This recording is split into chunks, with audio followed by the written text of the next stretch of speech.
In 1637, a single tulip bulb sold for 6,000 guilders in Amsterdam. To understand how insane that is, the average annual wage in Holland at that time was 150 guilders. One flower bulb cost 40 years of work.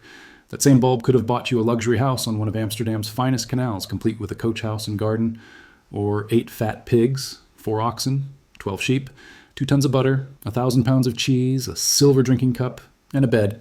All for one tulip bulb that would bloom for maybe a week. And people paid it, willingly, desperately, because they believed the price would go higher tomorrow. They believed this time was different.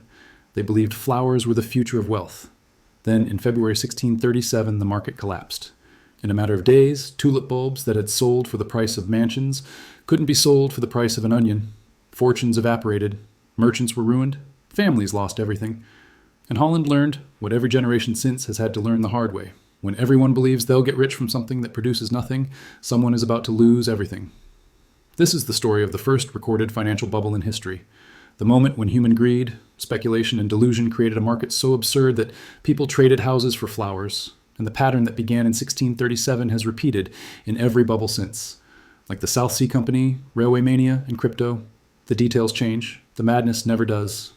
To understand how tulips became more valuable than houses, we first need to understand what made Holland special. In the early 1600s, the Dutch Republic was the wealthiest nation in Europe.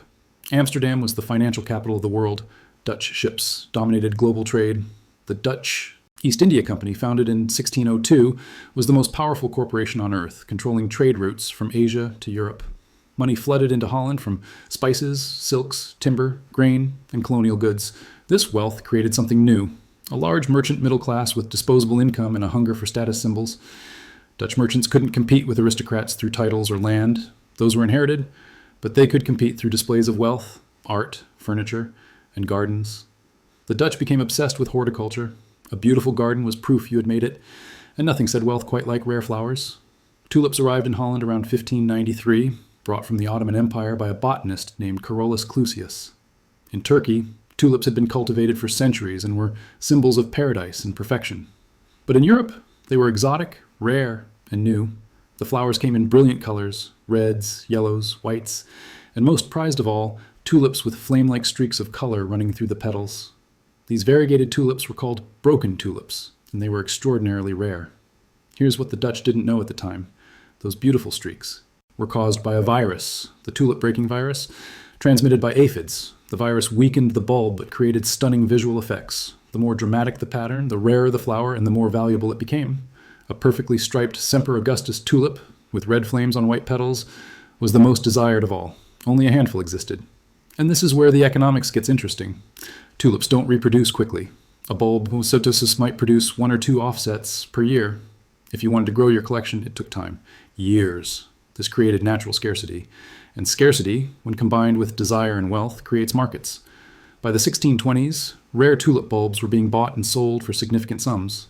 A single Semper Augustus bulb sold for 1,000 guilders in 1623. That was already an absurd price, nearly 7 years of average wages.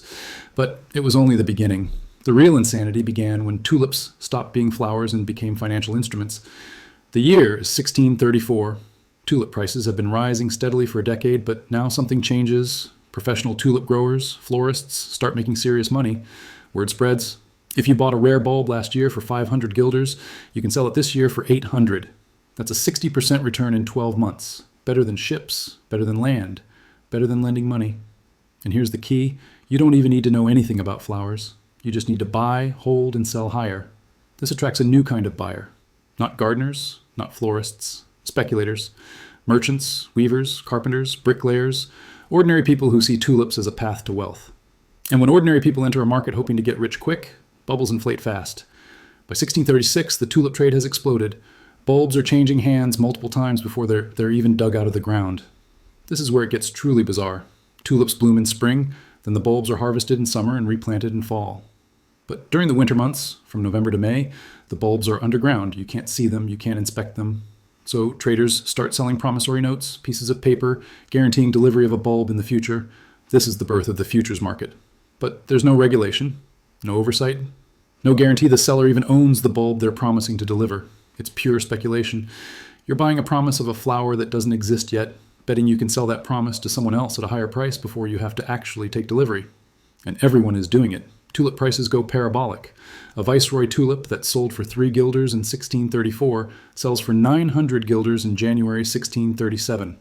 A Semper Augustus, already rare, is rumored to be worth 10,000 guilders, though it's unclear if any actually sold at that price because so few existed.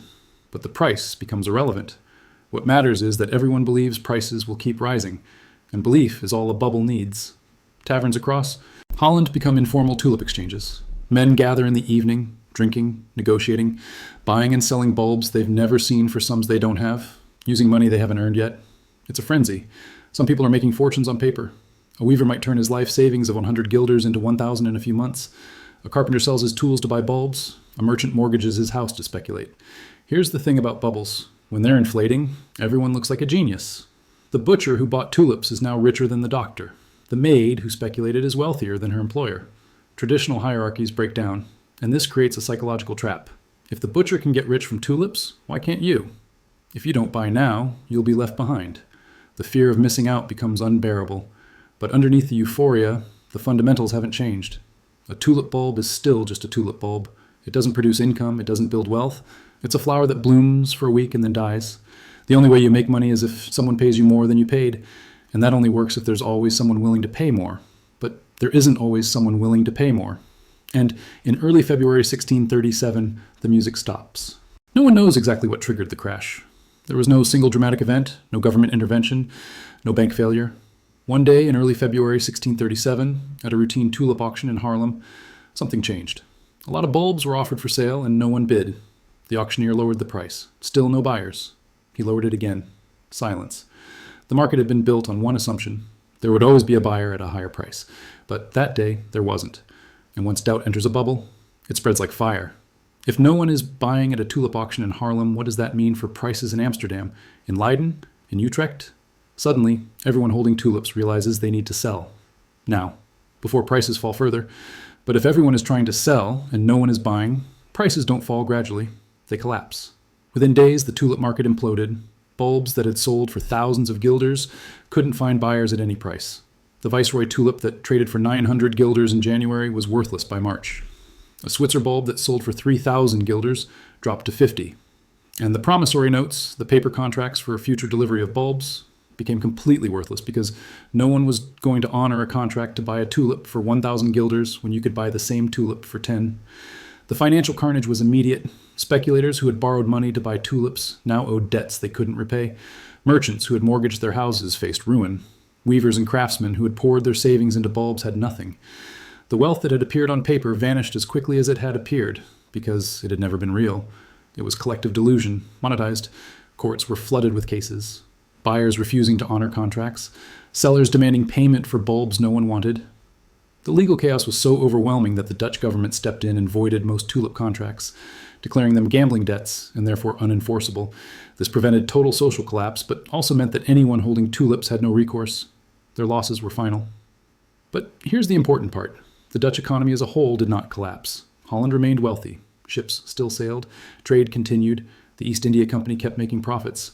Because Tulip Mania, for all its drama, was confined to a speculative market. It was a wealth transfer, not a wealth destruction. Money moved from the gullible to the clever, from late buyers to early sellers. The bricklayer who bought at the peak lost everything. The florist who sold near the top walked away rich. But the real economy, the actual production of goods and services, continued. This is a critical lesson. Financial bubbles can destroy individual fortunes without destroying economies, as long as the speculation doesn't infect the real productive sectors. Tulip Mania was a side bet. People lost money, but society kept functioning. The danger comes when the calm bubble is in something systemic, housing, banking, government debt. Then the collapse takes everything down with it. But the psychological damage of Tulip Mania was profound. An entire society had been convinced that flowers were the path to wealth, and they had been wrong. The shame was crushing. Within a generation, the Dutch were so embarrassed by Tulip Mania that it became a cultural wound, a story told to warn against greed and stupidity. Moralists used it in sermons. Artists painted satirical images of fools trading their homes for flowers. The lesson was clear. When you abandon reason and chase easy money, you end up broke. And yet, the lesson didn't stick. Because less than a century later, another bubble inflated in another market, and then another, and another. If Tulip Mania sounds insane, Look around. Because the pattern has repeated dozens of times since 1637, and every time, people swear this time is different. The South Sea Bubble, 1720. A British company with no real business convinced investors its stock would make them rich. The share price went from £128 in January to over £1,000 by August. Then it crashed. Isaac Newton, one of the smartest men in history, lost £20,000, equivalent to millions today. He later said, "I can calculate the motion of heavenly bodies, but not the madness of people." The Railway Mania, 1840s. Britain went insane for railroad stocks. Hundreds of railway companies were founded, most with no actual plans to build railways. Investors threw money at anything with railway in the name. When the bubble popped, thousands of miles of planned railways were never built, and investors were wiped out. The dot-com bubble, 1999 to 2000, internet companies with no revenue, no profits, and no business plan went public and saw their stock prices soar into the billions. Pets.com, Webvan, e-toys. People believed the internet changed all the rules of economics. It didn't. When reality hit, the Nasdaq crashed 78%, erasing trillions in paper wealth. The housing bubble, 2008. Everyone believed real estate only goes up. People bought houses they couldn't afford with loans they couldn't repay because they believed they'd sell in a year for a profit. Banks packaged these garbage loans into securities and sold them as safe investments. When prices stopped rising, the entire global financial system nearly collapsed. Millions lost their homes. The Great Recession followed. Cryptocurrency and NFTs, 2021. Digital tokens with no intrinsic value sold for millions. Bored Ape NFTs sold for hundreds of thousands of dollars. Dogecoin, created as a joke, hit a market cap of $88 billion. People bought because they believed someone would pay more tomorrow. Then the bubble popped. NFTs that sold for $500,000 can't be sold for $500 today. The pattern is always the same. A new asset class emerges. Early buyers make money. The word spreads. More buyers enter. Prices rise. Media hypes it. Ordinary people pile in, terrified of missing out. Prices go parabolic. Then something breaks. Confidence evaporates. Prices collapse. Wealth vanishes. And everyone asks the same question.